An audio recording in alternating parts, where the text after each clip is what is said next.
Hello, good afternoon everyone. Today is Grand Parade ng Pasayahan dito sa Lucena City. So samahan niyo ako guys at manood kayo dito at mag-enjoy.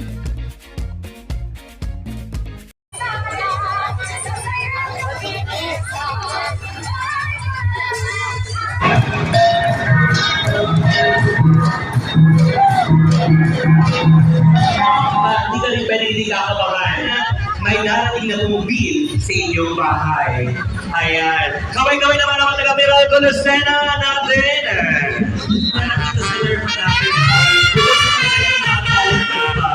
Bakit na ba nakuha ng PNUL at Pilipinas Pais?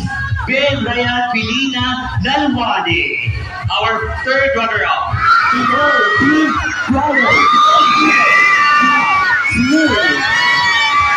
Ng ating po Boy Scout at Girl Scout na